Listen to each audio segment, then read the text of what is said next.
Great, thanks. So I'm Rosa Maimi. I'm Director of Engagement and Membership here at AGU. I know some of you for a while now, and some of you may be new, but we'll be getting to know each other a lot over the next year.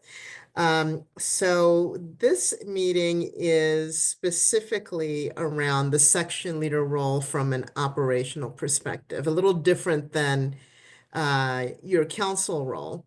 But this is a customary meeting that we do, kind of an onboarding-ish that we do annually at the beginning of the year for section leaders, whether there's an election or not, the AGU election.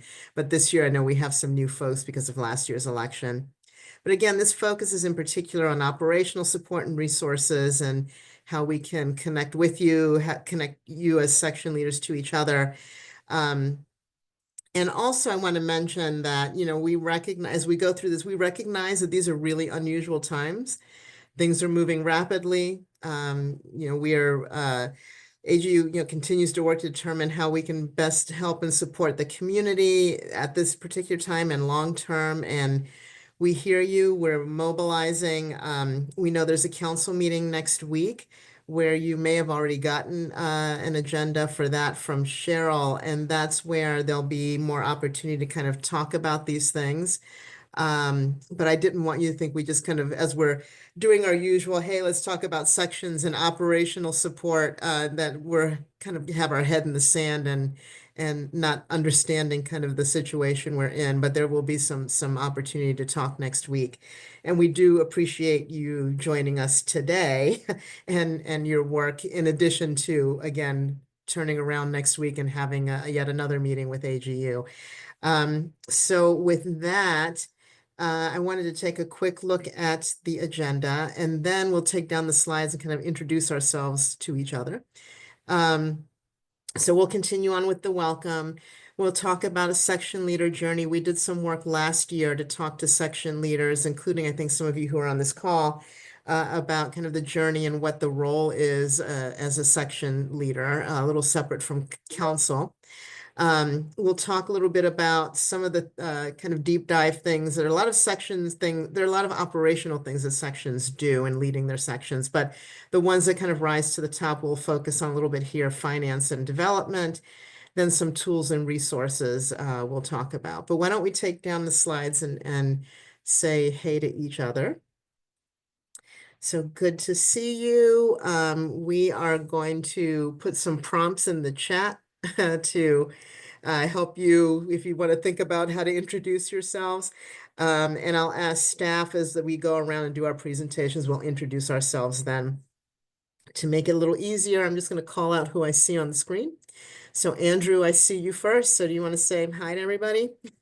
Hi, everybody. My name is Andrew Gettleman. I'm the president-elect of the Atmospheric Sciences section. I'm a earth scientist, cloud physicist, climate modeler by training. I work at the Pacific Northwest National Laboratory. Great, thank you. Jessica.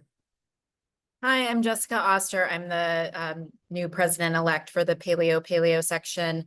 I don't know how long I've been an AGU member. I've lost track. And unfortunately, I'm going to have to leave at 3:30, and I deeply apologize for that. No worries. And you heard we're recording this, but we'll send you the recording and the PowerPoint. So you'll see a bunch of links in here. You'll be able to actually click on links. So Sylvia. Hey everyone, I'm Sylvia D. I am the new secretary of the Paleo section, and I have been an AGU member since 2010 when I started grad school. Cool. Thanks. Kelly. Hi, I'm Kelly Barsanti. I'm the new Secretary of Atmospheric Sciences. I'm on the chemistry side of things, and I think my first AGU meeting was about 15 years ago. Cool, thank you. Matthew or Matt. Hi, I'm Matt Kirby, oceanography, paleoclimatology section president. And I've been a member since 1996. And I want to give a shout out to Eric Kirby, my sweet mate from college, unrelated, but friend. Very nice. So Eric, you're next. Yeah, that's great. I was going to do the same. Hi, I'm Eric Kirby. I'm the president-elect of the Earth and Planetary Surface Processes section. I have been a member of AGU probably since the early mid-90s. I've lost track a little bit. I'm a geomorphologist with interests in mountain building and at timescales ranging from, years to millennia. And yes, Matthew and I are not related, but we did go to college together. That is very cool. Thank you. Allison. Hi, I'm Allison Steiner. I'm at the University of Michigan. I am past president for atmospheric sciences, and I think I've been a member since 1999. Very good. Joel. Hey, I'm Joel Scheingross at University of Nevada, Reno. I've served 2 years as Earth and Planetary Surface Processes Secretary and agreed to serve another 2 years. And I'm a geomorphologist by training, interested in mountain rivers and links between geomorphology and carbon cycling, and been a member since 2007, I think. Cool. Thank you. And Amy. Hey everyone, Amy Clement. I'm at the University of Miami. Really excited to be on with the paleo people because I've always been kind of associated with paleo at AGU as well. I am the president of the atmospheric science section, and I gave my first talk at AGU in fall 1994. And so I think that was the beginning of my relationship with AGU. Very It was a good. good one. Thanks everyone for doing that. I'm always interested. Well, I work in membership, right? So I'm always interested to hear how long people have been members and when they joined. So we'll go through a few things, and it's kind of some level setting because we have some folks like Allison who's probably heard me say some of these things a lot of times already, and some folks who I'm just meeting here. So kind of a little bit of level setting. Thanks for putting up with that. Why don't we go to the slides?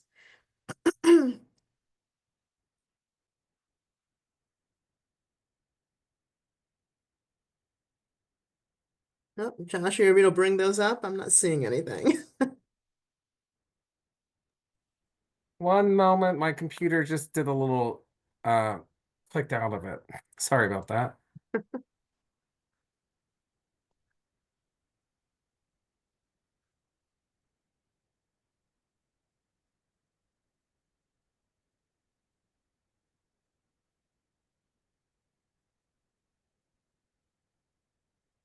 There we go. Thank you. So one of the things I wanted to talk about is a section leader journey. We did some interviews last year, and I think with some of you, Allison, maybe you were one of them, I don't remember, with some section leader groups, and maybe Amy, to talk about the role of a section leader. We kind of had an idea from the staff side, but wanted to get your input. And I know this kind of probably for those of you who are new feels like coming into the middle of a conversation, and I have all the backup information from the interviews and surveys. But we asked section leaders through a survey and also, again, some conversations with a few selected section leaders to talk to us about what you do so that we could help kind of, and really from an operational perspective, but what could we do to be more helpful? Based on that, we kind of pulled together some from-to statements that are a little bit of our guiding framing as we move forward this year in working with you, and wanted to get your initial thoughts as to do these things make sense. Some of you who were on council last year may have seen Amber Levy, who this group reports up through, present these to council as well. So they came up then, so that may not be new for some of you, but what we found based on talking to you guys is that a wanting to get away from operating so much in administrative spaces, capacities, even though I know that that's kind of that does happen, and making more space to get back to the science. That's kind of more on the council role side, but we did hear that. Also heard about moving from functioning as siloed entities to engaging in cross-section collaboration. How can sections work together and learn from each other? And we want to try and work with you to find spaces to do that more. We do that a little bit with our monthly meetings, which we'll talk about, but we want to do more. Moving from experiencing unclear section leader roles and responsibilities, some of what we found is that some of you, interestingly enough, felt very clear coming into this role about what you're doing on council, but not on the section leader role. For others, it was the opposite, which I thought was very interesting, kind of the different perspectives. So part of that is to receive proper onboarding. Some of that is what we're doing today, but we want to do more. Moving from reinventing the wheel to creating mechanisms to share practices within and across sections. That one is like really tactical. That might be, hey, are we providing you with a space to have a section library so you can put all of your information there to share with your executive committee? That's just very, how can we support that type of thing? But also, how do we support you learning from each other as sections? There may be some sections who do things particularly, I don't want to say particularly well, but are more in a certain area of doing something where you can learn and ask questions of those folks. The other is going from separate delivery of member value to partnering between AGU, and what I mean by that is kind of staff and the union level, more kind of across, and sections to drive and reinforce member value together. I mean, what we were finding in the interviews is that we're doing a lot of the same things. So like my team, we're looking for volunteers all the time, and Josh, who reports up to me, is looking for asking you for your committee members. You're doing the same thing on different levels. So how do we do some of those same things together and then also make it kind of a what's in it for me, meaning what's the value to the member to do these things with us, right? So want to do more with that. We've been working on, as some of you know, some membership research over the last year and a half, and that has also resulted in some feedback we've gotten in terms of how to deliver member value. So let's go to the next slide. At a really high level, primary opportunities. So based on this, better trainings, resources, and guidance for section leaders, SOPs and standards, not to hem you in, but are there some things like a template or a calendar, or things that we can give you? Section to section engagement, we talked about that. That came through in the from to statements, and again, collaborating to deliver member value together. So I know we have a lot to talk about today, but I just wanted to kind of, since this is kind of our framing, at least from the staff view, in terms of how do we help, based on what we heard from you, how does this stuff sound? Does it resonate? Are there things we're missing? Is it too high level? Is it, what's anyone's reaction? I think it sounds great. Yeah. Yeah, these are some of the questions I was asking as I was coming in. But I want to give full credit to Kathleen, who is not here. She's our outgoing president. She trained me very well, apparently, because taking over this year has been smooth as can be. So something's happening right over in Paleo Squared. That's awesome. Anyone else? Well, we can keep moving, but this is more to let you know this is kind of our framing right now. I mean, obviously, we get feedback from you throughout the year, but just wanted to share. And also, those of you who knew that we were doing some of this outreach last year with section leaders know kind of where it ended up. So, all right. Well, why don't we go to some of the in the weeds types of things, as I mentioned, in terms of operationally. Now, I'll be playing the role of Nikki and Kevin because they could not make this particular meeting. So I'm going to kind of read through their slides around financials and ask that, I'm not in finance, but if there's some specific questions that do come up, we can reach out to them and come back to you, or maybe I'll be able to answer them, but let's see. So let's go to the slides here.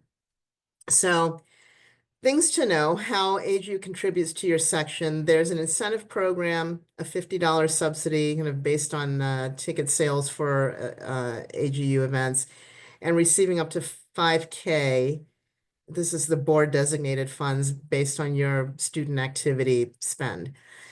We can go through a little bit more detail in this in terms of providing you some content after the fact and some resources. I will just say generally, and Kara from development is going to talk to you in a minute, so she can address some of this too. So I'm probably going to do the finance and development kind of all together and then ask for your questions. We're looking at this based on some conversations that have started late last year in terms of how AGU contributes to your section, the dollar amounts, these haven't changed. I mean, I've been with AGU almost 4 years. This hasn't changed in 4 years and way before that.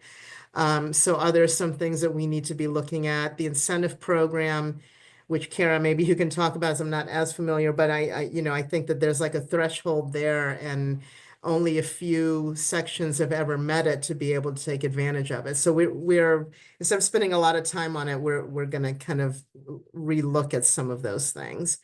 I do want to talk about the financial reports, though. You'll get them quarterly. It's kind of in a format that I'll show you in a second, standard nonprofit P&L kind of document that I'm sure you all are familiar with. So why don't we go to the next slide? So one thing that we're doing is new. For those of you who've done this before, we have usually gotten you the first set of financials for the new year a little late in the new year, and those usually reflect the prior year. So in this case, 2024. But what has happened in the past is that we have waited, and the finance team has had a preference to wait until AGU's annual audit of its full finances happens, but that usually ends almost mid-year. So you're not really getting a look at anything for a few weeks. So we're going to see how this works. We're going to get you in a few weeks in March, your unaudited year-end financials. So the risk there is that, there may be things that get caught in an audit that we have to come back and let you know that, hey, this has changed. But I think kind of seeing something earlier than later might be helpful. And those of you who've done this with us before can tell me if you think, audited versus unaudited kind of matters in terms of when you get these. But that's the point. We want to make sure that you have an early enough view to get a general sense of where your finances were at the end of last year. Why don't we go to the next slide? So we'll show you an example of the actual report, but essentially what's on it talks about incoming cash. So donations, sponsorships. Kara's going to talk about that in a few seconds about, from a development perspective, what that means, and how you can fundraise. A lot of the outgoing is based with the annual meeting. Doesn't mean you can't spend your dollars through the year, but it seems like a lot of the activity gets shown in the time and space around the annual meeting. So travel, grants, awards, early career spend, and then the incentives that we talked about a little bit. But why don't we go and look at what one of these looks like? So there's a few categories: revenue, expenses, and then your net assets, which is basically, money in the bank, so to speak. These are posted to your now I'm looking for your note, Josh, because I forget what it's called. But yeah, there you go. The section's executive committee discussion group library. So in case you don't know, there is an executive committee discussion group where that is just for your executive committee. Those are not publicly seen. And that's where we will publish your financials, among other things. When they're ready, like I said, kind of quarterly, Josh will send you an email or something in Connect saying, go take a look, they're posted. And if you don't know where this is located, because I know some folks may only go into these things once or twice a year, I think Josh can remind you. And I think there's even a graphic somewhere that we have that we can send to you that actually shows you how to get on Connect and find this thing. So, but here's the timeline. So like I said, in a couple of weeks, March, we're going to send you, that's why it says draft. These are the unedited 2024 year-end financials. And then April, May 2025, after the audit is over, which is usually over like middle of the year, we'll send you end of year audited financials. July 2025, we will send you year to date, June 2025, as of June 2025 financials. And then in October, we'll send you as of September year-to-date 2025 financials. So we will let you know when those are available. Questions always arise out of those, and you can always direct those to Josh, who will find you the right person in finance or development, depending on what the question is, to work with you one-on-one to get the question answered. but I'm going to stop there and see if there are any questions that maybe I can or can't answer, or can get to other people around that process.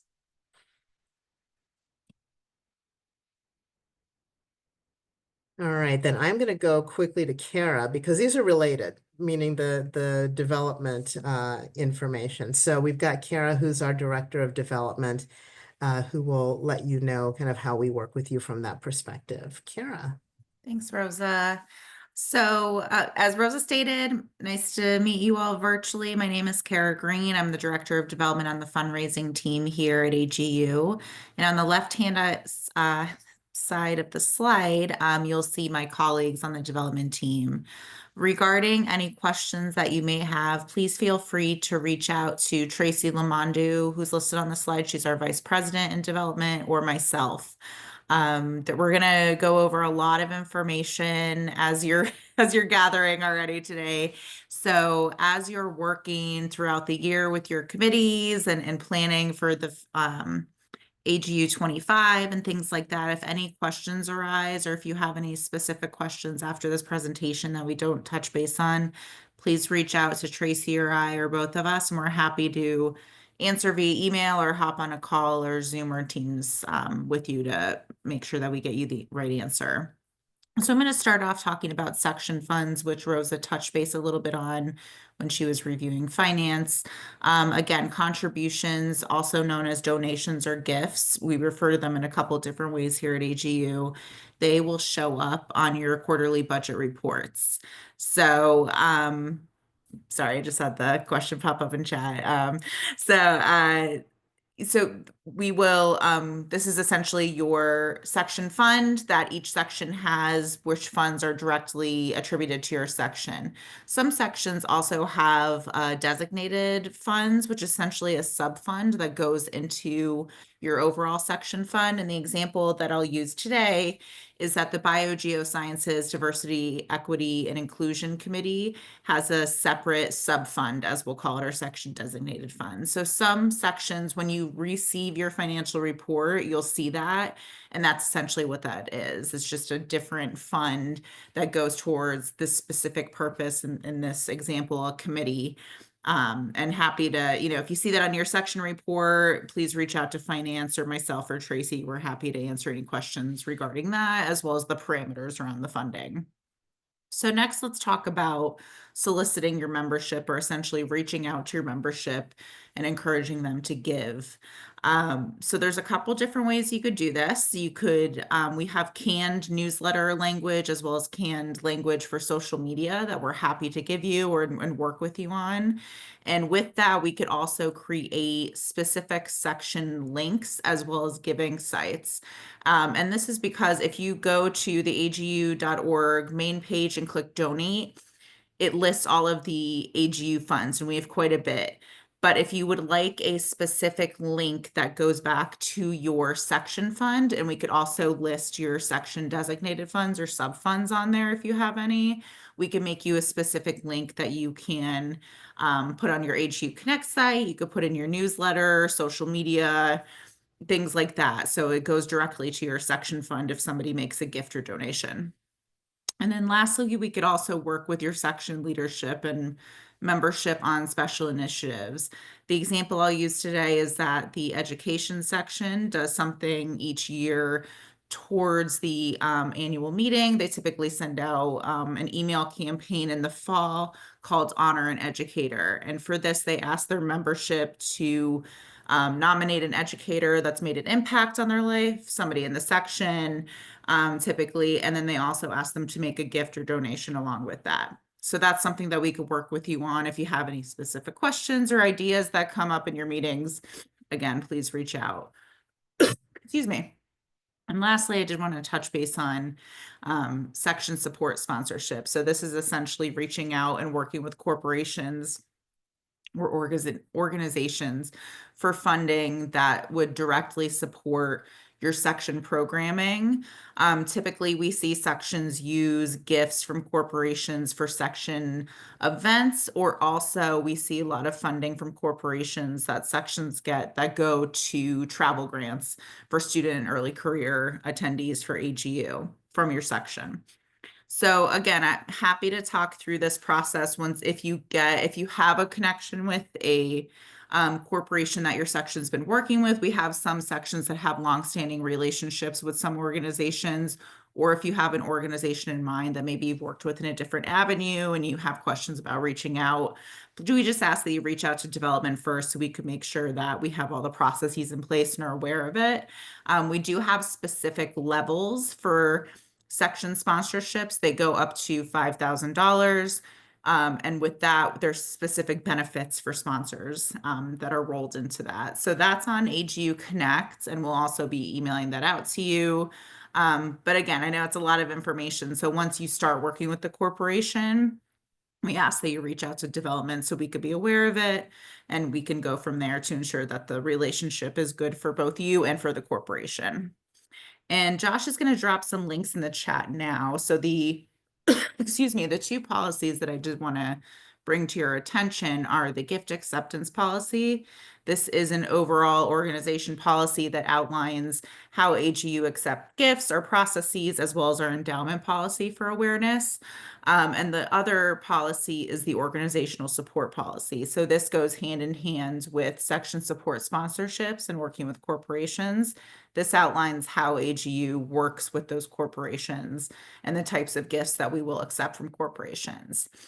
So I'm going to pause here. I know I just threw a lot of information at you. But again, happy to chat once you get started to work with your section, and if any questions arise at that point, but I'm also available to answer any questions may have arose right now.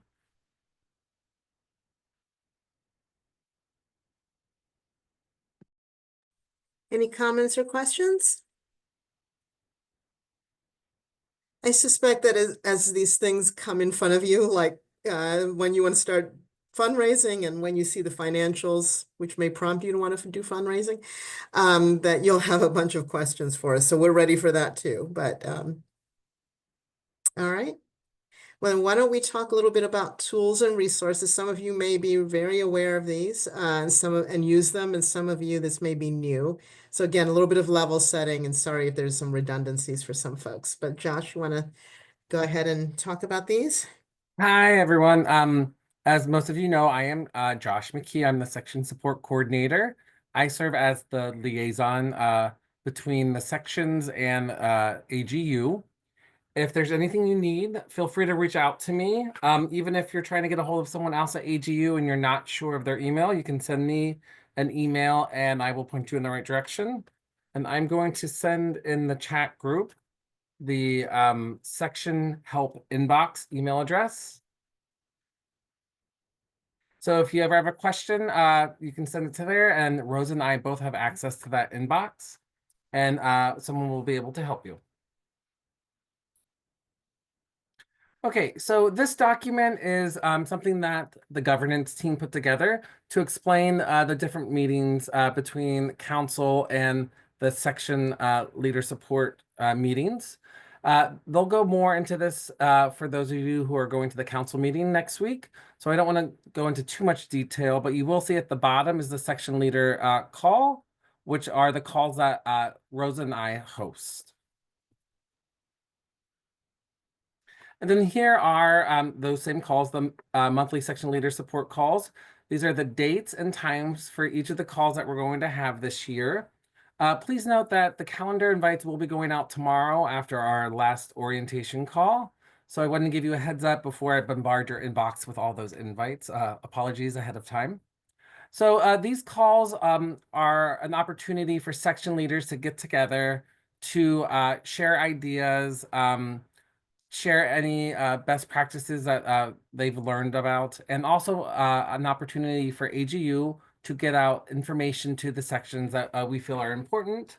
The agendas we put together with the help of the section leaders. So if there's ever a topic that you think would be beneficial that we should go over, please shoot me an email and we can include that in one of the upcoming monthly calls. Also, the invites are sent out to the section leadership, which is the president, president-elect, past president, and the secretary. So if when we send out the agendas, we usually do that about 2 weeks ahead of time. If you see something on there that you think would be beneficial for others from your section, to be on the call for, feel free to either forward them the calendar invite or reach out to me with their email address, and I can send that directly to them. And then this next slide, those of you who have been in, who were in leadership last year, you may have seen this before. We did update it for 2025. This is the AGU section year at a glance, or the milestones document. So we wanted to give you a high-level look at what to expect for your first year in your current positions.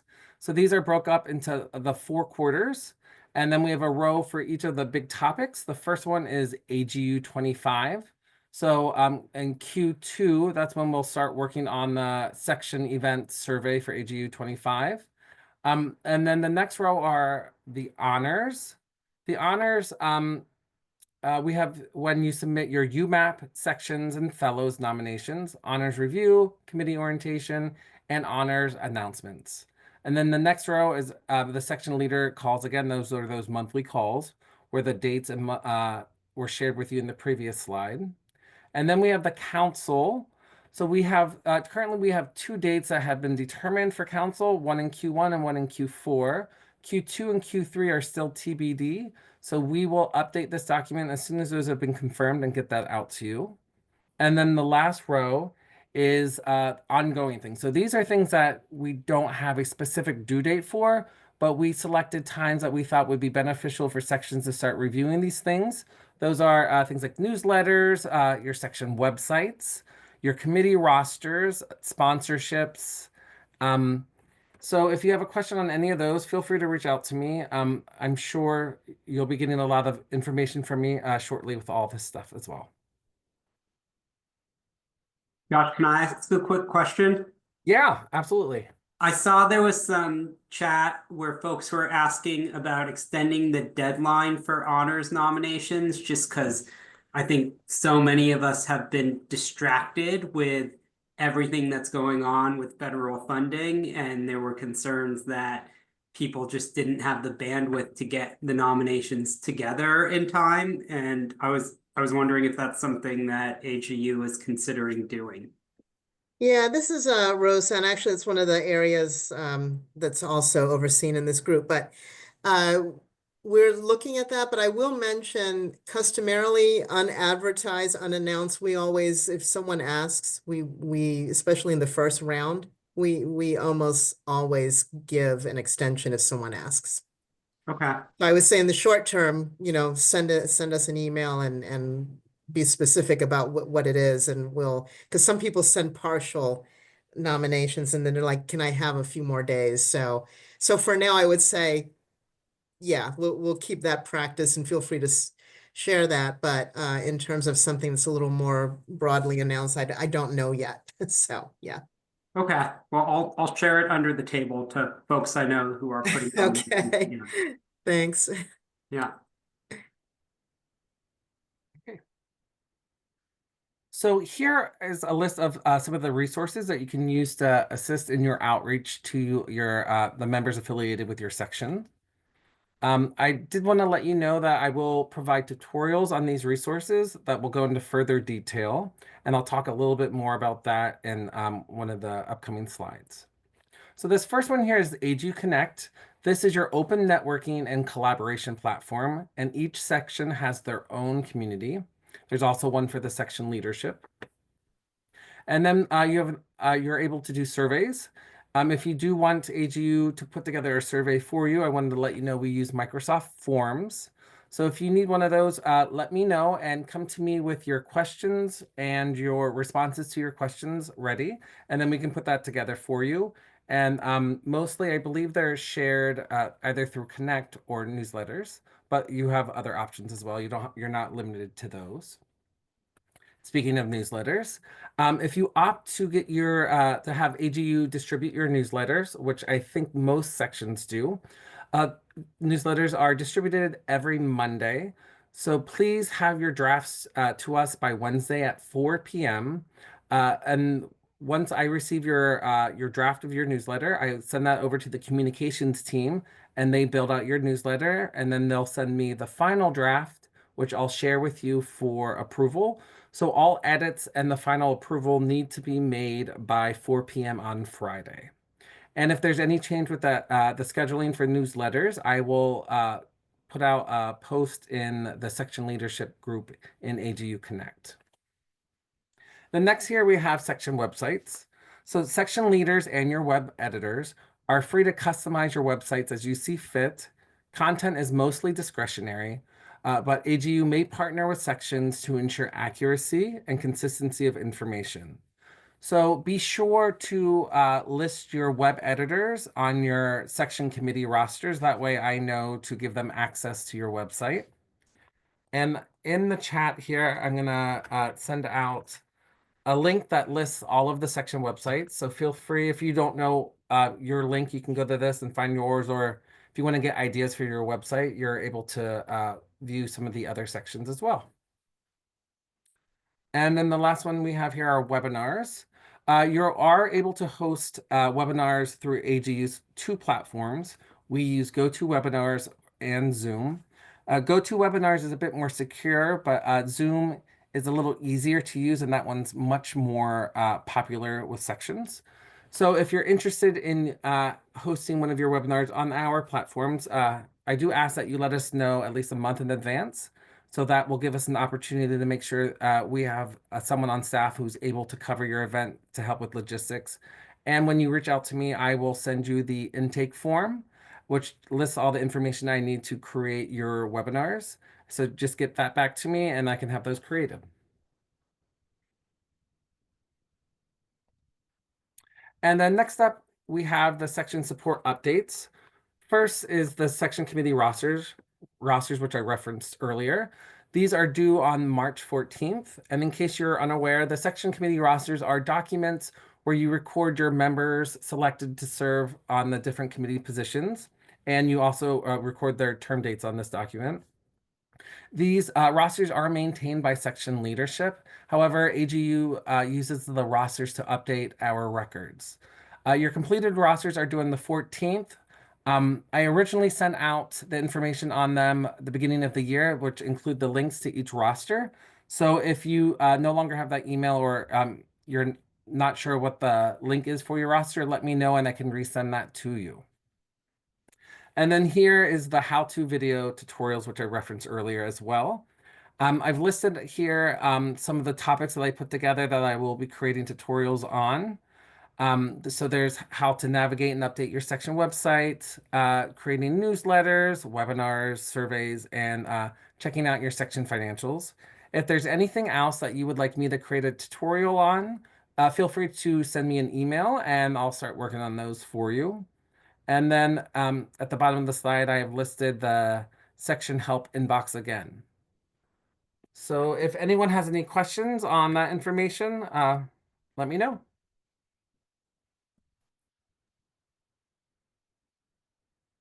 And the other thing we didn't spend time here on, but it's going to be a kind of operationally a big piece of what you work on and already have for those of you who've been in this role for a while, is kind of the section event planning for the annual meeting.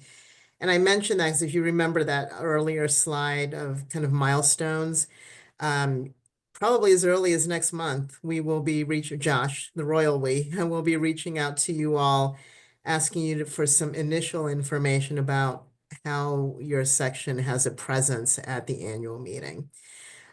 So look out for that. Also, the monthly calls, I mean, Josh mentioned this, but we really want those monthly section leader calls to be your meetings, which means helping us set the agendas. So you'll probably hear me at the end of every one of those meetings say, hey, you know, let me know your topics. But, you know, if anything kind of comes up, let me know. It could be, as mentioned, a staff person giving a report out and something you want to hear about, but also, and maybe even more importantly, this could be one of the spaces, and we've been trying to do this, where you all talk to each other as sections about lessons learned or best practices, or asking each other questions about how you as another section may do that. So we hope we can kind of make use of those meetings. Also, there's always confusion about which meeting is which. Josh showed you something from governance that Cheryl will probably show you next week, but the section leader calls, the monthly ones that we're talking about now, are very operational in nature, and information sharing across sections. There's obviously the council meetings that you are very different, but also there's the monthly leadership calls that are an hour long. They're hosted by the executive office of AGU and really hone in on a large topic and a single topic.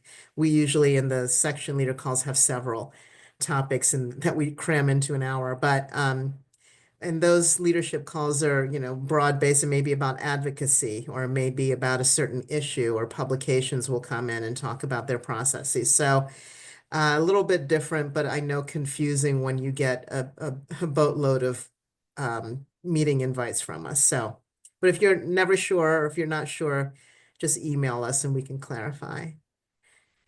We've got about 15, 20 minutes left. Any questions at this point on this information? Or those of you who've been doing this with us a little longer, any insights you want to share with folks on the call? Amy? You're on mute. Oh, sorry.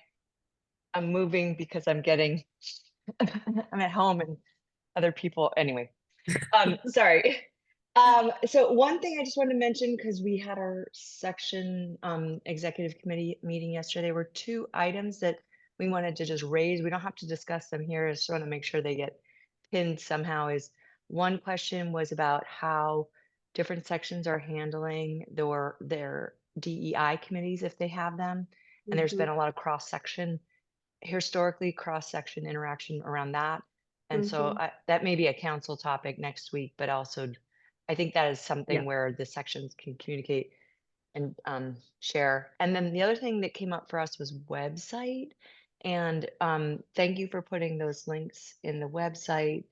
And I think that would be a really good topic for having, like, we're all super busy. Websites are, super cumbersome to keep updated. So if we can learn from each other about ways that to do that efficiently and what they post and how to, so those are just 2 topics I want to flag. Yeah, I really appreciate that. One of the topics that we already got from an earlier meeting that's going to be in the March meeting, which may also mean we add the website one, that topic is around social media and sections. Yeah. So maybe we can kind of make that a theme for the March meeting. So I think that's helpful. And yes, both topics are helpful. My guess is you'll talk about that next week, but we just individually, we've been getting, as you can imagine, questions about DEI in the committees and how to stand them up and how to stand them up in an environment where some folks may not feel as comfortable being closely aligned, but still want involvement. Yeah. So that is coming up. So probably a lot of places we can talk about that. Yeah. Any other comments? All right. Well, we look forward to working with you.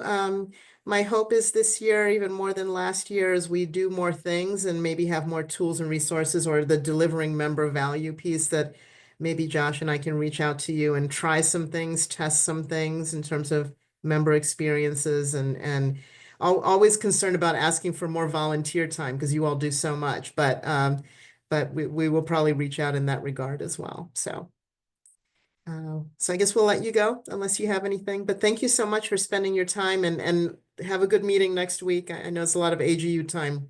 Thank you. Bye. See you next week. Thank you. Thanks.